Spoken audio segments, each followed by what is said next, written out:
Absolutely. Thank you, Ryan. Good afternoon, everyone. We appreciate everyone's time in attending. My name is Mike Dobert, the chairman of the Chamber's Fort Bend Future Initiative. And on behalf of the 5-star accredited Fort Bend Chamber of Commerce and the Chamber's Fort Bend Future Initiative, we would like to welcome each of you to our part 3 of our artificial intelligence series titled The Future of AI. If you've been part of this series previously, this has been a tremendous series, and today's focus on the future of HI will really bring a lot of things into focus as we look forward. The Artificial Intelligence series has been presented by 3 key sponsors throughout the whole series. We'd like to recognize those sponsors at this time, including Houston Community College, HCSS, and Page. And so what we would like to do is make sure to give each of our sponsors an opportunity to introduce themselves and tell us a little bit about the organization. So we'll start with Houston Community College. Dean Jim Livesey, if you would share a little bit about yourself and your organization. We're familiar with it. I'd like to hear from you. Hi, everybody. And first off, thank you for having us on. And we're really proud to be sponsoring this speaker series. It's a great tool. Houston Community College, as we're celebrating our 50th year this year, and we're always expanding. Last year, we introduced our first artificial intelligence degree. We're the first community college in the state of Texas to have that degree, and we, along with everybody on this group, see the future of computer and AI is ever expanding, and it's going to be playing a huge role in the development and growth of Houston and the rest of the world. Great. Dean, Jim, thank you so much for sharing that. From HCSS, we have another one of our community leaders, Brooke Bowden. And so please tell us a little bit more as you introduce yourself and about HCSS. All right, thanks, Mike. Yeah, Brooke Bowden here. I'm the manager of enterprise accounts at HCSS, and we specialize in heavy civil construction software. And we have a large investment and interest in artificial intelligence as it impacts the infrastructure community. And so, Dean, Jim, we're always hiring, so send those students our way. The conversations around AI with software development and implementation and services are ever evolving. And so HCSS is doing our part to stay privy to all of those conversations and make sure that the technology meets the customers where the needs are developing. Excellent, Brooke. Thank you so much. And thank you sincerely for all you do in our community as a leader. And then from Page, another tremendous leader in our community, Jeff Willis, I believe you're going to introduce yourself and your organization. You have another partner there with you, Murray Frankie. Yeah, thanks, Mike. Yeah, we appreciate the opportunity to support the Chamber and the community in this initiative. As a board member and as chair of the internal committee, I'm continuously looking forward to improvements in the Chamber. And for over 100 years, Page has been an active participant in Fort Bend County. Today, we use AI to secure our intellectual property and our communication systems. We're building more secure and sophisticated virtual 4D and 5D models as we build environments for the built environment, I should say. That leads to many improvements across, our organization, whether it's energy conservation of facilities or more environmentally responsible and resilient facilities, or whether we're, moving towards a net zero and decarbonizing the built environment. All those things are initiatives that, we rely on AI to help us understand our role in the greater society. Jeff, thank you so much. And as we can all see, you're wearing the Fort Bend Leadership Forum shirt. A proud was a class of 2016, if I heard correctly. That's correct. Any of you not familiar with the Chamber's Fort Bend Leadership Forum, it's a tremendous program. I sincerely encourage you to each look into it, and you'll see so many great testimonies and so much enrichment you'll get out of that program. So I wanted to mention that as you wore that shirt, and we appreciate that. You've been a great leader as well. Before I introduce our panelists, I'd like to remind everyone about our chat feature. Hopefully everybody's familiar with Zoom. As you have questions, put those into the chat box. Depending on the flow of our panel discussion, if we have time, we'll certainly address some of those questions to the best of our ability. And I believe this whole panel discussion is being taped and will be sent out via email, will be available for view after the fact. So with that, we have 3 tremendous panelists, and we got a chance to talk to them about a week ago as we put together this panel discussion, and tremendous ideas. Each of you are in for a great education experience here on the future of AI. And so we're going to start by introducing Dr. Andy Hines. Dr. Andy Hines is Associate Professor and Program Coordinator for the University of Houston's Graduate Program in Foresight. And Dr. Hines, I believe you have your own firm, Hines, do a lot of speaking, workshopping, and consulting. And so a lot of work being done there. And I don't know how you get it all done, but a lot there. So with that, 30 years of professional futurist experience, which includes decades experience working inside the Kellogg Company, work at Dow Chemical, and consulting work with Coach Jarrett and social technologies in Navarro. And so thank you, Dr. Hines, for bringing your experience and your perspective into this discussion. Next, we have Dr. Sunny Zhang. Dr. Zhang is founding partner of Z-Lab Ventures, a startup studio building and investing in software companies from scratch. So that's a tremendous undertaking. Dr. Zhang is passionate about enabling under-resourced founders and connecting various stakeholders in the global innovation ecosystem. And Dr. Zhang is also a tenured marketing professor at the University of St. Thomas. So another tremendous overachiever. I don't know how there's enough daylight to get everything done, but we're so excited to have you, Dr. Zhang, with us today. And finally, the Honorable Mr. Peter Thomas. And so Mr. Peter Thomas, Chief Technology Officer for Blue Lamps, and leads the Software Development and Research Division. Responsibilities include collaborating with businesses and technology leaders across the company, exploring emerging technologies, assessing their impact on the company's business, prototypes, and evaluates new concepts, and recommends new strategies and solutions. So with great sincerity, we have a tremendous panel here today as we talk about the future of AI. With that, we have a limited time. I want to make sure to work through our questions here and see if we have time to respond to any questions that come up in the chat box and so forth. So the first question is for each of our panelists to share your background and your work with artificial intelligence. If it's okay, Dr. Hines, will start with you, move to Dr. Zhang, and then the Honorable Mr. Peter Thomas. Sure, I can keep this one short and sweet. So you mentioned the various roles that I've been in for the last 30 years, consulting, inside, outside, academic. And I would just say a constant companion on that journey has been AI. So I've been sort of tangentially involved with it for 30 years. I'm not an expert, but whenever we've looked at the future, that seems like AI is not far behind. So it's been something that's, I feel like it's one of my companions. Absolutely. You speak so well about it. Dr. Zhang? Thanks. So similar to Dr. Hines, my journey along with AI has also been from the academic side to the industry side. So I was actually a psychology major as an undergraduate. So, essentially my initial exposure was more on the cognitive side and the technical side. But then later on, my career evolved into marketing, management, entrepreneurship.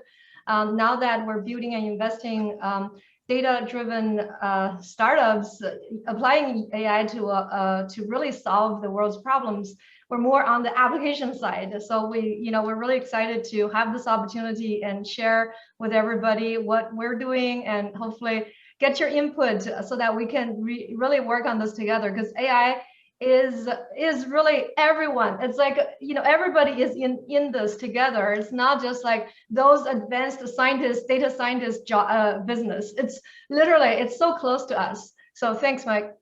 Dr. Zhang, thank you. You bring so much excitement to this, and we're excited to hear more from your perspective. And Mr. Peter Thomas? Oh, thank you, Mike. And I have a Bachelor of Science in Engineering. I've got an engineering background. And I joined Blue Lamps way back in 1995, and we are a IT security company, which in today's terms is a cybersecurity company. And And I've seen, I've been involved with technology changes for those, kind of, I've got a lot of gray hair, go back to the Novell NetWare days, to Windows infrastructure, to today you have all this cloud technologies, and, we see all this technology evolving right across. And a key component of that has always been cybersecurity, right? We hear about cybersecurity threats, everything to do with cybersecurity is so much in the news. And guess what we can use to help with this process? AI, magically, right? But AI is a double-edged sword, right? You have the bad actors also using AI now to really come in and penetrate organizations. You've seen that in the news, specifically with that Columbia pipeline attack in North Carolina or South Carolina, somewhere there. And you see this all the time. And so we, on the other side of that equation, from a defensive posture, we've got to use technologies, AI, to help identify breach detections, look for help with incident management, and a lot of these things that a lot of industries need. They need these tools, and AI is really primarily placed to help with solving a lot of these cybersecurity solutions. So I'm really excited to be on this panel. I'm looking forward to learn a lot, to see what what the future holds for us. And again, thank you, Mike. Over to you. Thank you, Mr. Peter Thomas. We're honored to have you. And I know we're going to talk a little bit more about those social consequences and cybersecurity and so forth in our panel discussion. You certainly have hit on those to create some peak interest. So thank you very much. Our next question, Dr. Hines, we're going to ask for you to perhaps give us a little insight. And we're looking at the future of HI, but briefly tell us about the history of AI that brings us up to where we're at from your perspective. Sure. First, one slightly contrarian view I have as a futurist compared to most. I mean, you hear a lot about the future is changing so fast, we can't keep up. I say, however, the future is changing a lot slower than we think. And a lot of times we're being blindsided just because we're not paying attention. Now, as a futurist, it's my job to pay attention. So it's easy for me to say, but for the average person, you're not paying attention. It looks like things are coming out of the blue, but they're really not. AI is such a good example. One of the first projects I did as a young futurist back in 1993, I went out to GM to work on self-driving vehicles.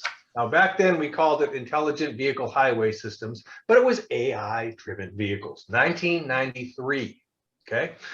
That's a lot of numbers, right? We wrote a book a couple of years later, 1995, where we talked about the future of AI. And one of the concepts, well, you'll like this. We called it no-bots.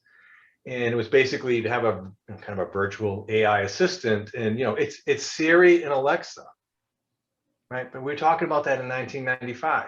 Again, a long time ago.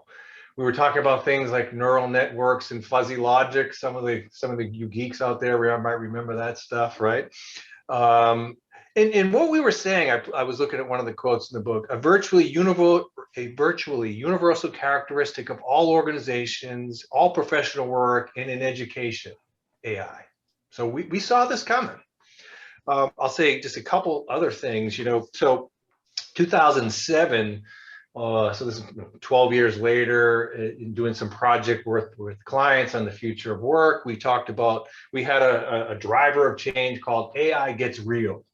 So we started with it in the 90s, and by mid-2000s, we were starting to think it was real.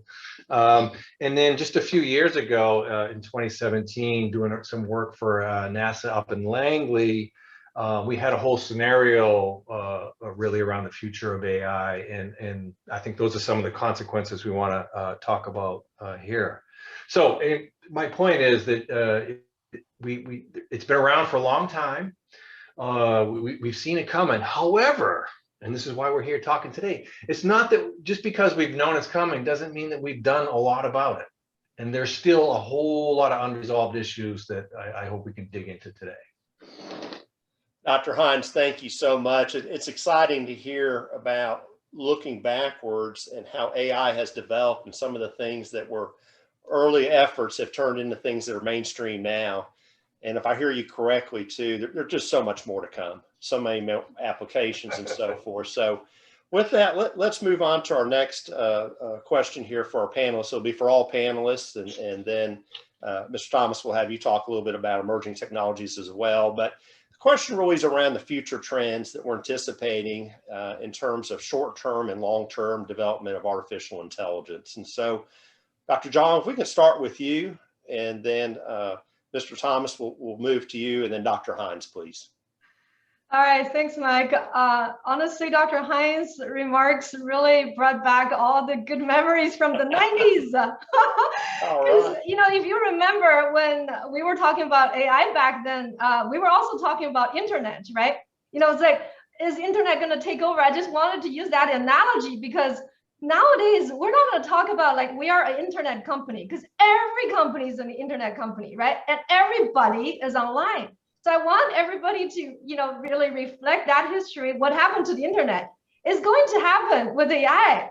It's not, again, you know, it's not just like data scientists doing their work in labs. It's going to be everywhere in our lives. And it's not only just the smart devices we already have in our homes, like Siri and Alexa, but also in really the future of work, the future of education. But as Dr. Hines also precisely pointed out, unfortunately, there's still a huge disconnection between the technology advancement and the application of solving real world problems using AI. So that's really what we've been focused on, essentially to connect the, you know, the gap between academia and the industry. In fact, we're so passionate about it, we named our company Z Lab, you know, as linking academia with business. If you could see the LAB part, it is laboratory, you know, innovation, experiments, but also linking academia with business, because we see the huge gap between, you know, research findings in artificial intelligence and addressing real world problems. And really the opportunity lies in entrepreneurship. So another, you know, another challenge is really to address the AI for good, because there's also, you know, rumors about, okay, what's the dark side now that, you know, with all the cybersecurity and privacy issues. So there's definitely a challenge on that too, which is why we also emphasize on ethics and using artificial intelligence, machine learning to address the United Nations Sustainable Development Goals. For those of you who are not familiar with this, essentially this is the goal of our entire human society collectively, you know, wanting to achieve by the year of 2030, because if we don't address these pressing issues, we're doomed. So there's a lot of potential in using AI to address all these issues. You can look it up. I'm also going to send it in the chat so you could look it up, because it's relevant for all of us, from issues like education, energy, environment, you know, these very closely related issues. And then also Houston, as the most diverse city of the United States, you know, there's also equality issues, and, you know, the rest of the world also have poverty. I mean, essentially, there's all these, you know, pressing issues that we're facing as humans all over the world, which requires a global partnership. By the way, Mike, I'd also like to share that I do serve as the program advisor at Women in AI, which is a nonprofit organization that is designated to advocate for diversity in AI. So that those are all, you know, challenges, opportunities in terms of, you know, how can we better represent everybody, and how can we, you know, essentially apply all the advances on the tech side to address real world problems. So I'm going to save some of the, you know, examples later on. I hope this helps for us to at least start to dig into, okay, you know, what are the relevance and what can we do next? Thanks, Mike. Dr. Zhang, thank you so much. And on a side note, I commend you on your efforts on diversity and equity and inclusion and so forth. The Chamber in itself has an initiative that's been underway very successfully to bring that to our community and create that awareness and provide resources for companies that I think we all see are putting focus on that and the importance of it. And so you talked about a couple of things too, that, you know, AI touching all aspects of our life, but there are some gaps. And I know we're going to talk a little bit about that ethical piece you mentioned as well. So great points. Mr. Thomas, we'd like to hear from you and particularly some of the emerging technologies that should be on the radar.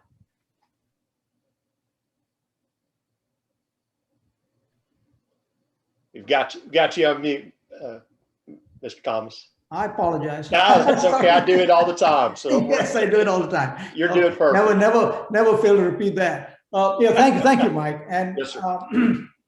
So, Dr. Hines and Dr. Zhang both talked about, tools like Siri and Alexa, speech recognition, which is natural language processing.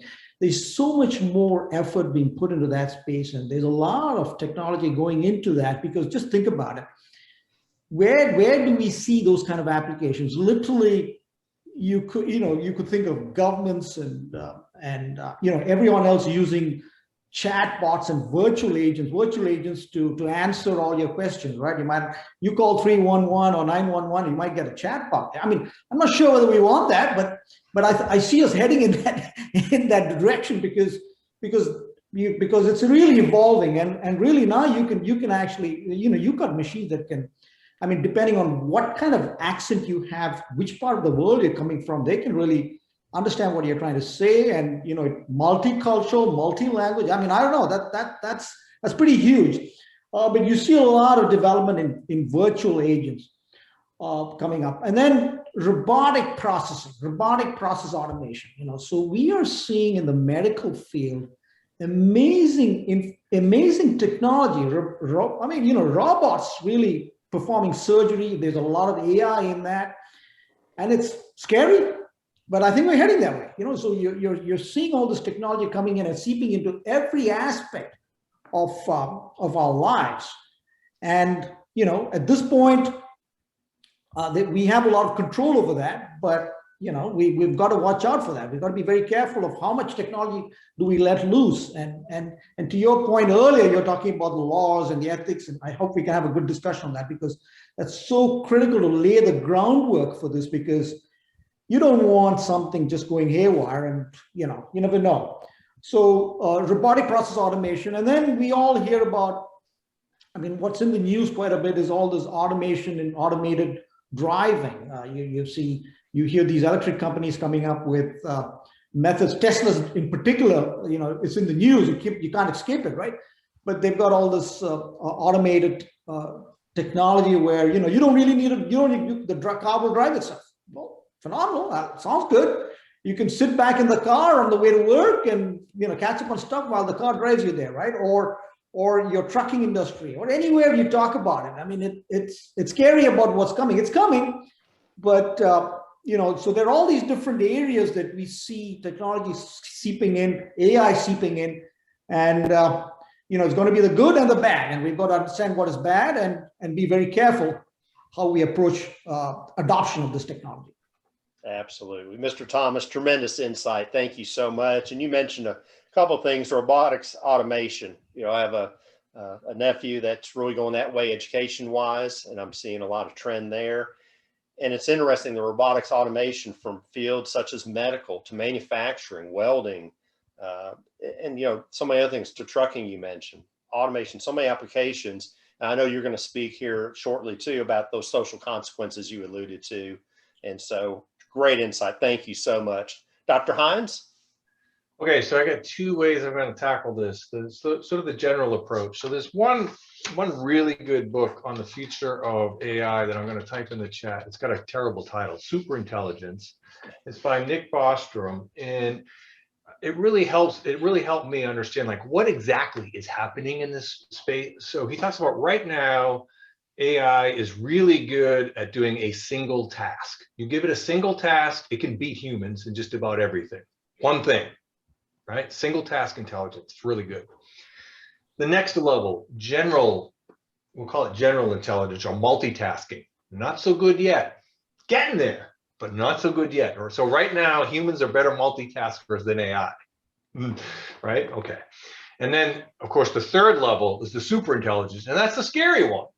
Right, and that's the one that says they become way smarter than us, and things get really funky, and then you have to start to go into sci-fi, right?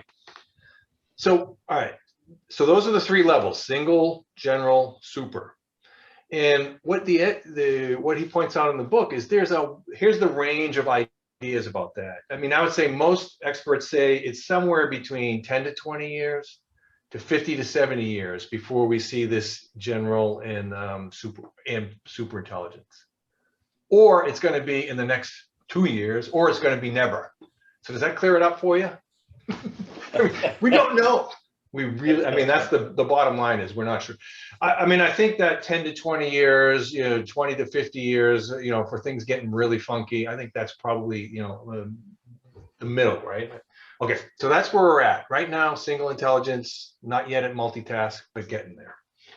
So the second thing I wanted to point out, and this is for, I've talked to a lot of different organizations about, what should we do, right?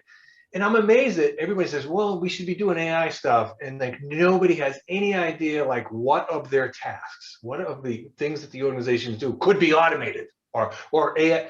So like with NASA, for instance, with the NASA Langley folks, we created an AI roadmap and tried to make sense of where is it likely to be applied first in our organization. And it's not that hard to do.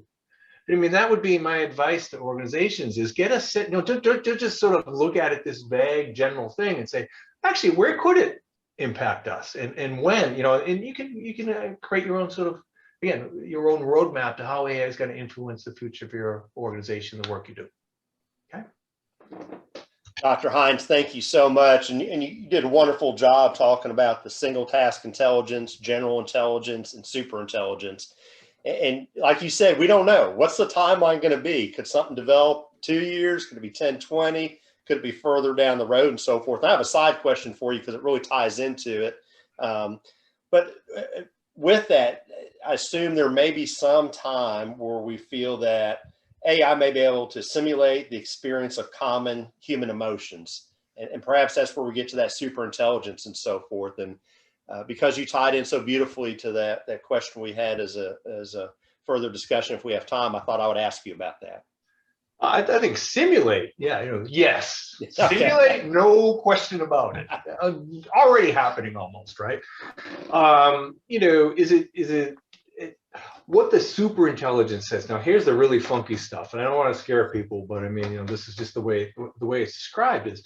Once what they think is once a AI can multitask, does it then really just go right past us really quickly? Like, is the road from what do they call it? Is the road from multitask to super intelligence a really short one?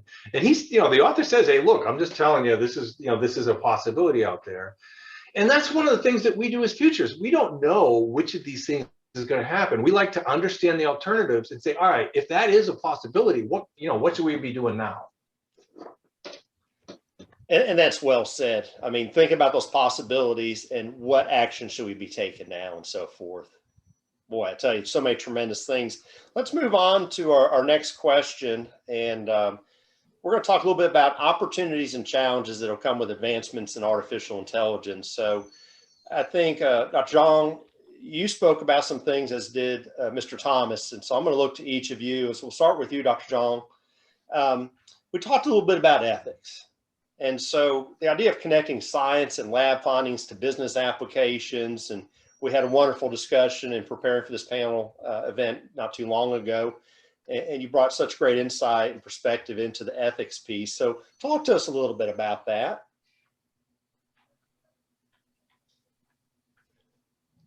We've got you on mute, Dr. Zhang. Thanks.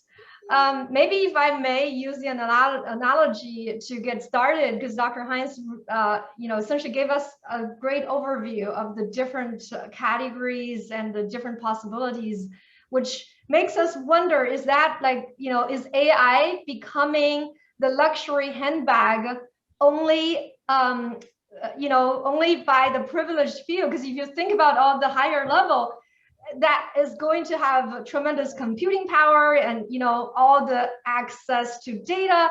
So it's almost feeling like, is this something that's only for big corporation and for wealthy families to use? So for us, it's so important to make AI accessible for all.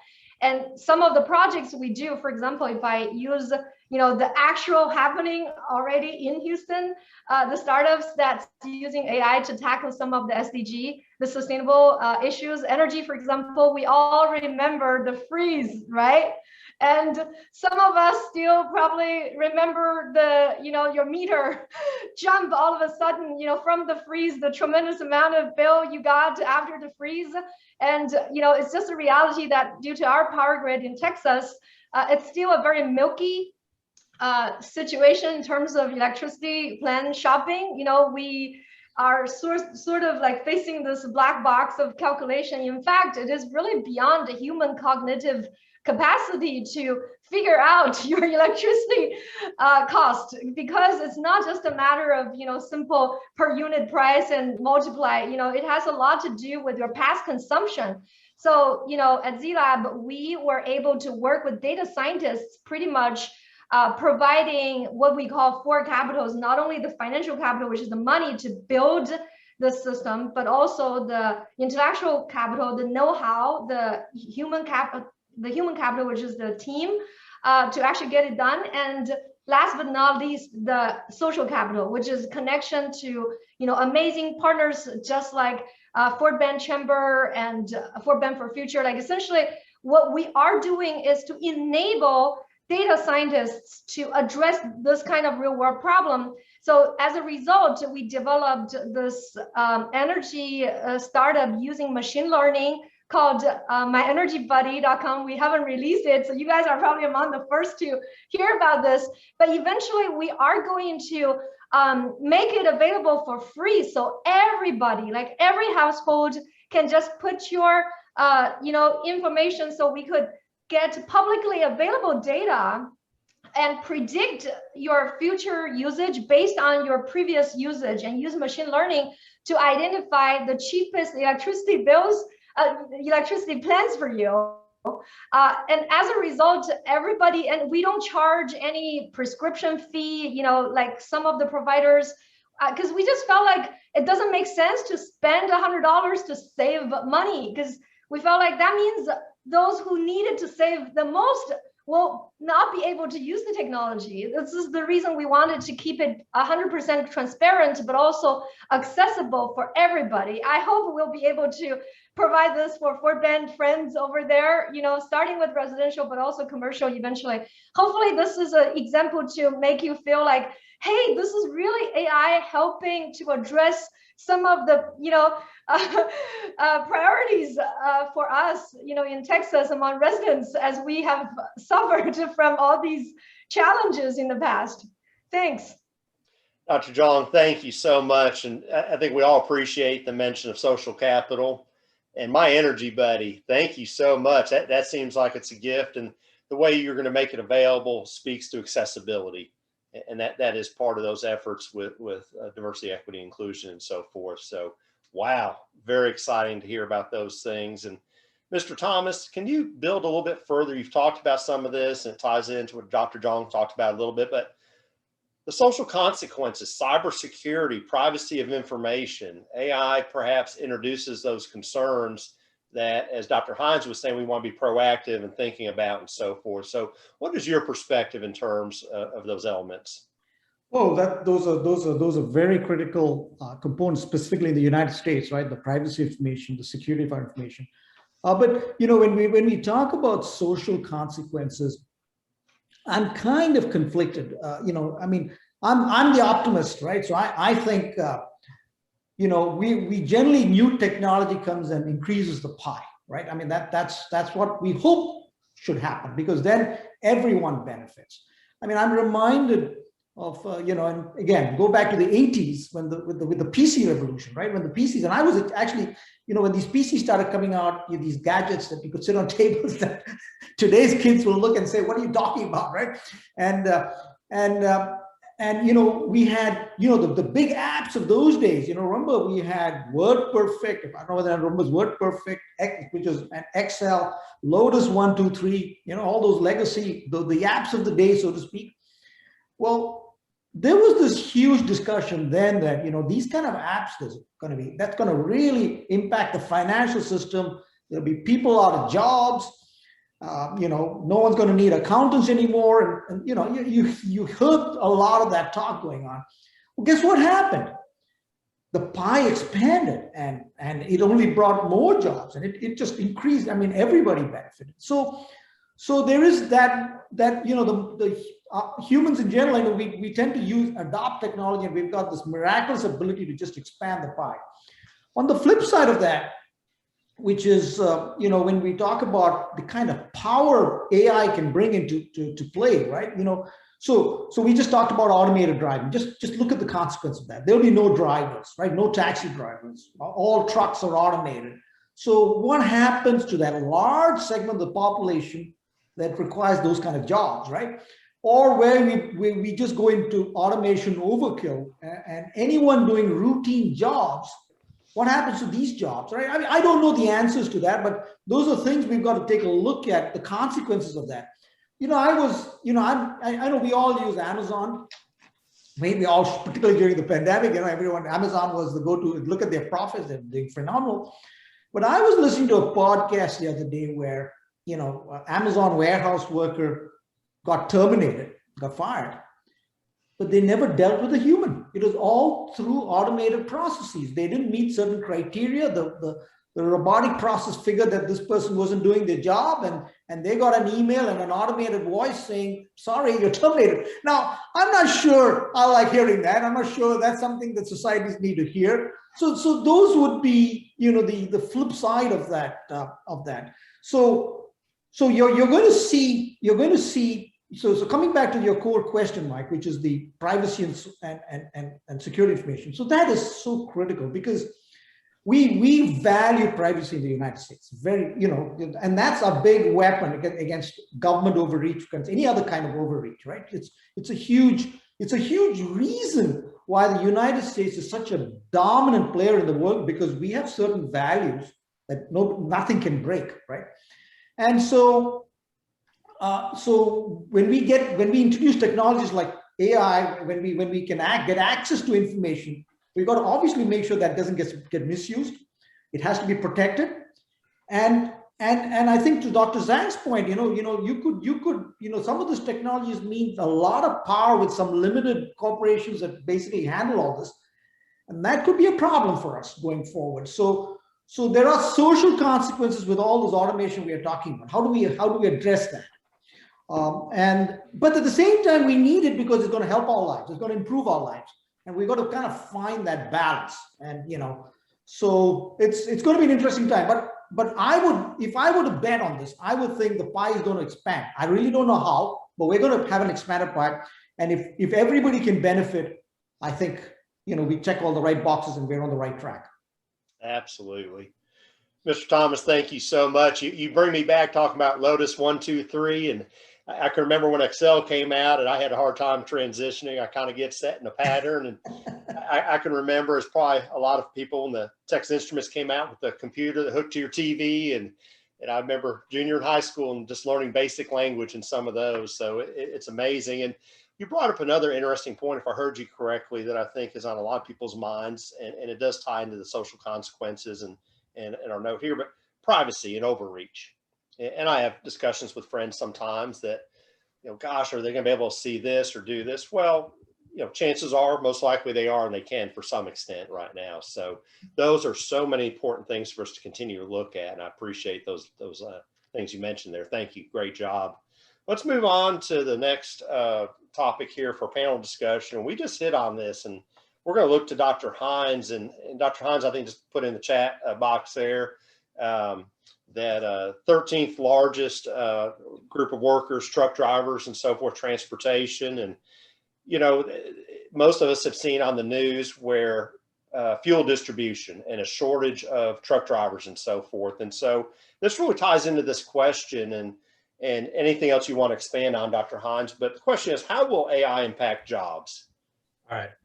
So here I am, we refer to books, because there's so much been written on this topic, and try to go through it all. So the second machine age has been what I think is the best book that kind of lays out the jobs case, and they do a really balanced view. So what's the question? Is AI going to create more jobs than it destroys? We've had this debate historically, every time a sort of new automating technology comes in, we have this question. So far, the answer has been we create more jobs than it destroys. Historically, that's been the case. Now, the question is it any different this time? Have we finally got to the point where a new technology, in this case AI, will destroy more jobs than it creates? Now, what I'll tell you the second machine age does is it presents what I think is the most balanced view of the arguments on both sides. and I won't tell you what the right answer is, destroys. I'll just leave that to you to decide. So I think, you know, and it's really funny because my daughter when she was choosing her major at undergrad, she would call me up or text me frantically, is this job going to be around in 10 years? And I never thought she paid any attention to anything I said. But I mean, you know, and I think Peter talked about it a little bit, you know, there are certainly there are certain types of jobs that are more susceptible, right? No question. I'll give you one more example. I actually spoke to a group of government accountants maybe 5, 6, 7 years ago. Oh, it was the most depressing talk I've ever given in my life. They had already given up. They had just decided that, you know, accounting was going to be automated, and they've just like thrown in the towel. And I spent the whole time trying to say, like, it's not, there's time, there's other things you can do, you can shit. Okay. So, I mean, so in a sense, I think the fairest way to introduce that is to say there's evidence on both sides. Historically, we have created more jobs than we've destroyed, but there is a very legitimate case to say, yeah, it might be different this time. It really might be different this time. And again, that gets us back into our, you know, so if that is the case, you know, what are we going to do? What are we going to do for those people? So I think that's probably the best way to set it up. I have a few more thoughts, but maybe I'll stop there and toss it to the panel. Okay. And with that, from the panel, any other thoughts? Hey, if I may jump in here, because I felt like not every daughter has a father like Dr. Hines. So, but honestly, every kid has that question, right? Because as an educator myself, you know, I've been teaching for the past 17 years, including 9 years online, and I've witnessed the shift. And again, you know, the linking academia with business, there's a reason for it, because I have to say, unfortunately, our higher education or entire education system was built, you know, for industrial revolution, like hundreds of years ago. And, you know, in my class 1, Dr. Hines, we always talk about, you know, why are we here in college? Because in our parents' and grandparents' generation, guess what? If you get a college degree, you get a job. Nowadays, there's that chicken egg. You graduate, you realize that, you know, every job requires 3 years of experience. But then if you don't get a job, there's no experience. But without experience, you don't get a job. And you know, everything we teach in the textbook, guys, unfortunately, is all history, right? By the time it's published, it gets to the classroom, it's history. So we always, you know, read the Wall Street Journal, work on hands-on projects just to keep it up with the current happening. But back to the question of career planning, I'm also excited that, you know, there's a Houston-born AI education startup addressing SDG 4, quality education, that is really making this accessible for everybody. Because traditionally, when it comes to education, the sort of learning modules, right? You just go grade by grade. It's really not designed for career driven. It's almost like, now what, right? When you graduate, it's like, okay, what next? But Upbrainery, I'm also going to send it in the chat if anybody's interested in looking it up. I'm just so proud because Houston is leading this. This is a Houston-born edtech startup using AI to essentially, you know, facilitate this learning journey mapping, so that, you know, everything you learn is helping you achieve your career goals. So essentially, based on what you would like to do, you know, you will be essentially going through curriculum that's designed by artificial intelligence and machine learning adaptively to get the outcome for you. So in other words, even if you don't have a futuristic father like Dr. Hines, you know, you could also get some help with AI. And that's another example of making this accessible for every school and every family and every parent and every student. So essentially, you know, this is going back to what we really believe.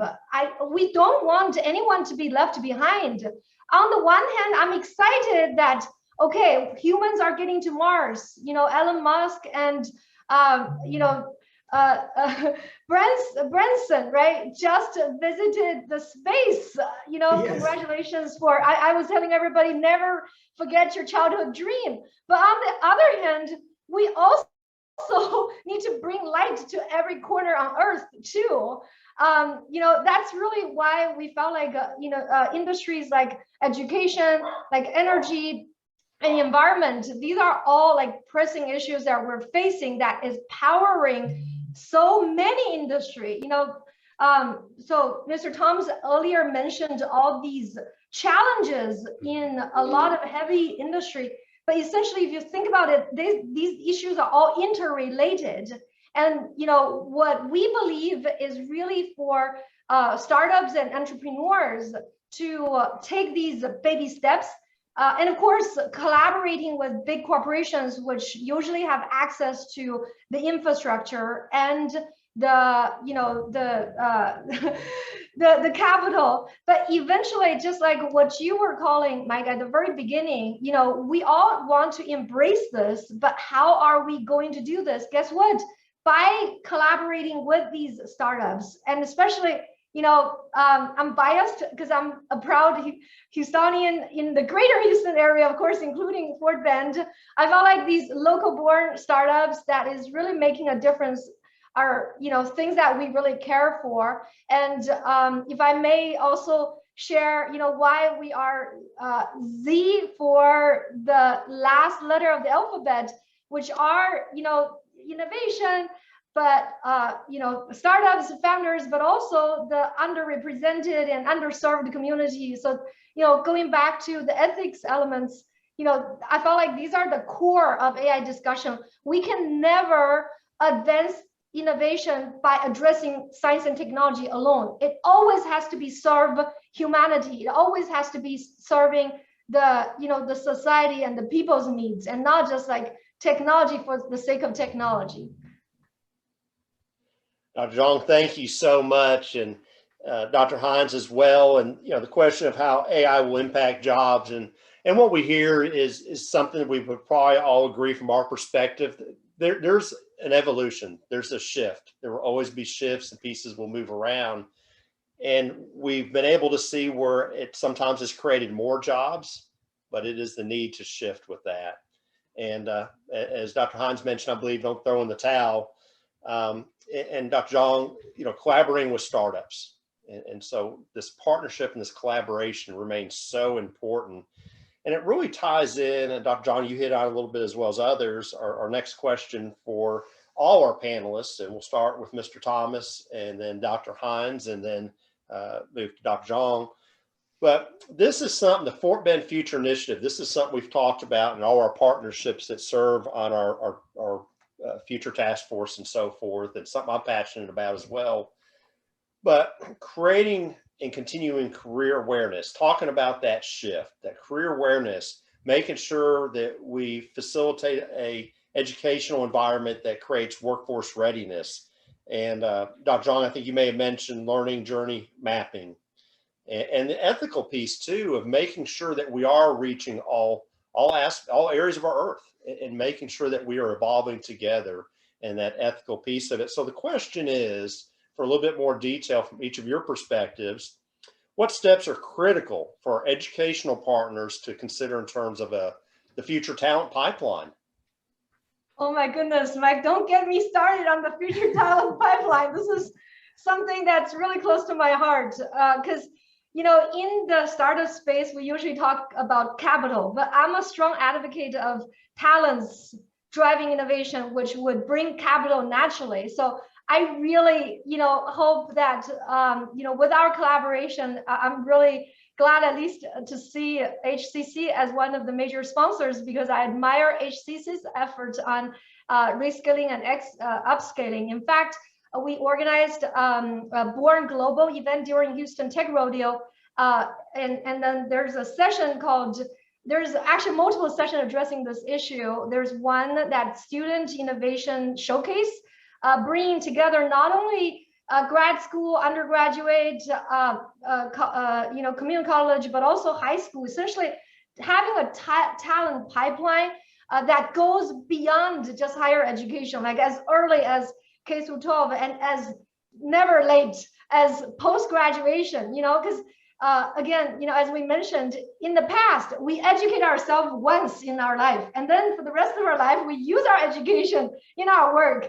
No longer the case, right? We need to continue to learn, which is why I love this talk series. And thank you again, for all the organizers, because we really need to keep on learning, as we keep on working to stay competitive.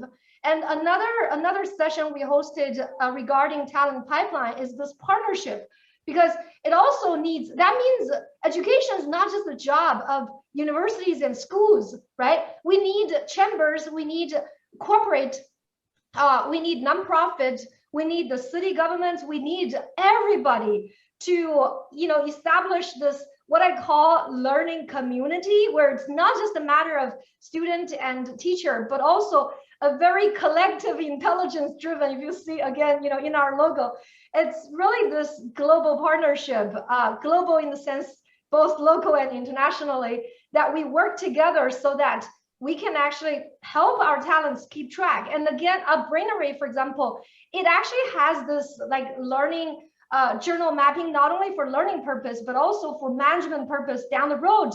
It's really driven by what's required by employers. So essentially, we are trying to establish this digital landscape driven by artificial intelligence, but really addressing the needs of talents, but also employers and all these supporting parties. And I just love all the work you guys are doing, because the series itself is exemplary of how we all need to be lifelong learners.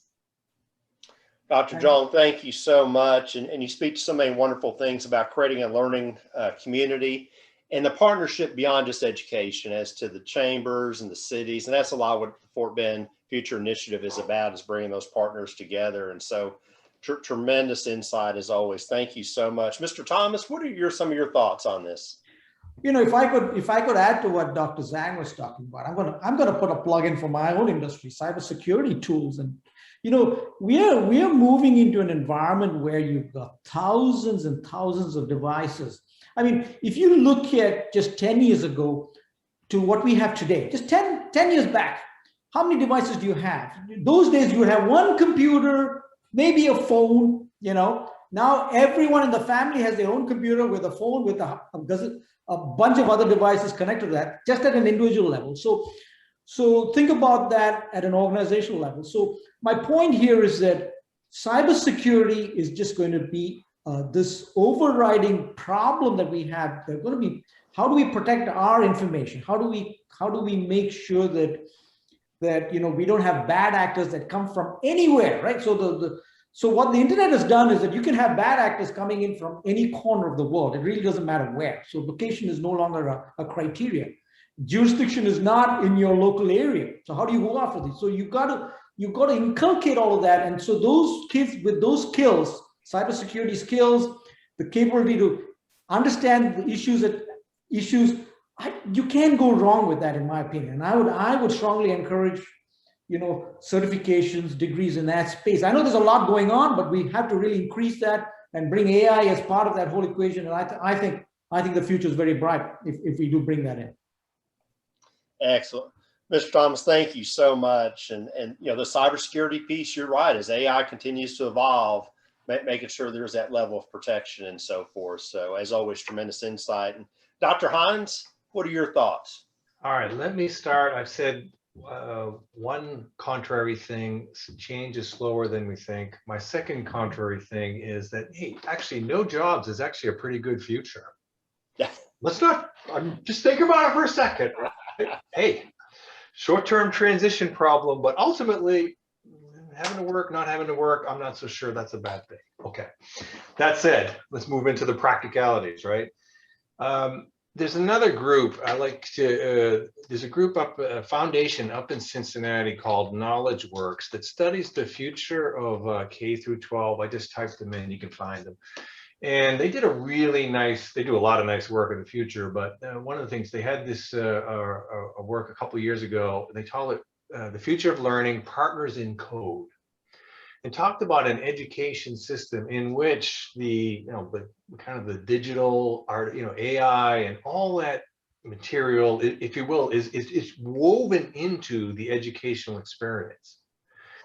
Now, for the new K through 12ers, that's first language stuff. It'll be a language that they are comfortable with. For us, it's always going to be a second language, right? And if you think about, how with electronics today, the kids always know more than we do, right? Because they were growing up on it. And so the point of this piece was that as we weave in this idea of coding and AI and intelligence into the curriculum, it's something that just becomes a natural thing.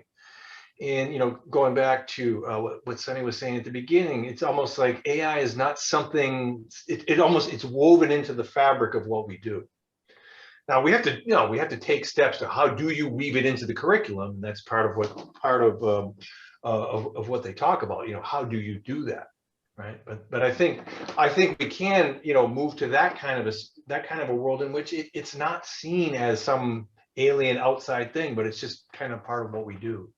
So I think that's probably kind of the hopeful message. And I think at a really practical level, one of the things I like to tell my students and my children is like, look, hard skills and soft skills. We need to know technical things, whether it is some aspect of accounting or robotics or whatever. And how do we marry that with the soft skills of decision making, critical thinking, creative thinking, systems thinking?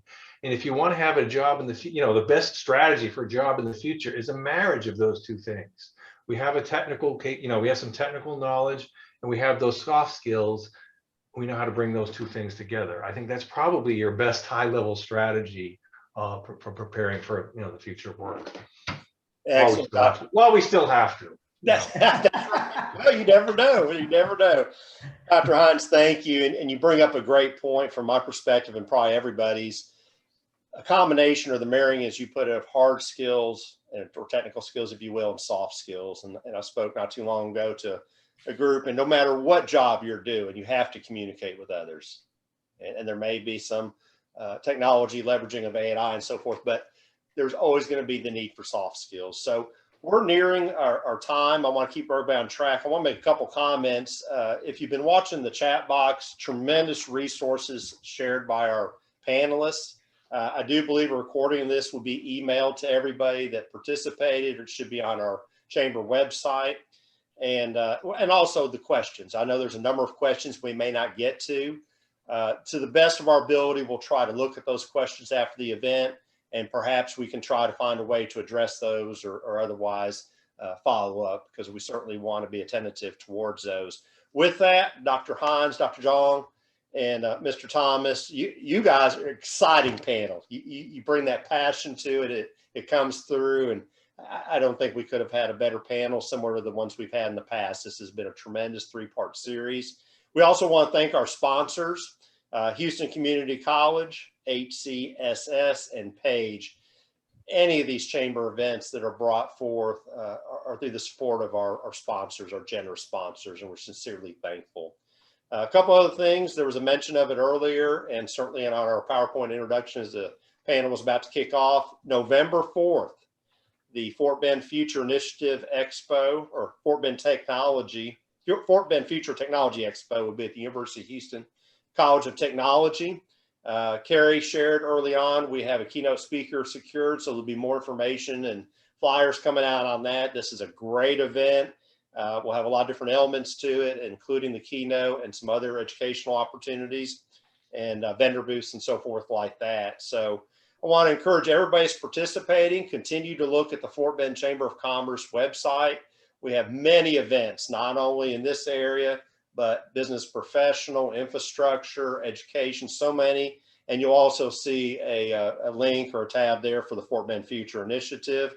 With that, we want to thank everybody for attending today. And as I mentioned, a recording of this panel webinar will be emailed out. If you have any questions, reach back out to the Fort Bend Chamber. We thank Carrie Schmidt as our CEO and president for her tremendous leadership. And I think she would be the first to say that leadership and that success of that leadership is with her team of professionals like Ryan, who put this together for us. So thank everybody, very much appreciative. Have a wonderful afternoon. Hey, Thank Mike. you very much, Mike. Mike, I did want to mention one thing. We Sure. did get some great questions, and thank you, everyone. Really appreciate it. Thank you, Mike. If our speakers don't mind, if we could stay on a little longer, we had a couple from our audience, and I wanted to be respectful, of course, of everyone's time, but we did have a few questions. Would like to address those. Mike, I don't know if you can see them on the chat. There's one from Jeff Willis and one from Daniel Rodriguez. I can read them if you can't pull them up. Yes, I think I've got them here. You may have more handy, Ryan. So why don't you pose those Okay. questions? And if, again, very sensitive to everybody's time, but very thoughtful to see if we can get to some of these questions. So to whatever extent anybody can stay with us to answer those, that's wonderful. So Ryan. Excellent. Yeah, Jeff Willis had a question. I think, Peter, this may be for you. With the explosion in hacking, how do we protect the IP of those that access AI solutions? Well, great question. I mean, the entire issue with hacking has always been IP protection. When hackers come into an organization, the bad actors, it's two pieces. They either want to exfiltrate information, and what kind of information are they trying to exfiltrate? They're trying to get information that they can use to sell, either your personal PII, personal identifiable information, or if you're in the medical space, it's called PHI, personal health information. And so that's what they're looking for. So, or they may be looking for, like governments, certain rogue governments, they look for IP information about a company that they can steal, leverage, and use that technology against that company from a competitive standpoint. So protecting IP has always been the overriding requirement or need for literally every organization that practices cybersecurity. You want to protect your employees, you want to protect your IP for within the organization, and you want to protect your reputation. Ultimately, you don't want word out in the market saying that your company was hacked and you've got a lot of this stuff coming in, and it's just negative publicity, which is never good. So now, how does AI help in this space? I mean, from a defensive standpoint, there are these tools, vendors that come in, and they have access to this information that they're trying to protect. So then we need to be very careful with some of these tools. What do they use? How do they use this IP? Is that information stored in the cloud? If so, there's got to be additional controls put around that, because you've got to be very careful.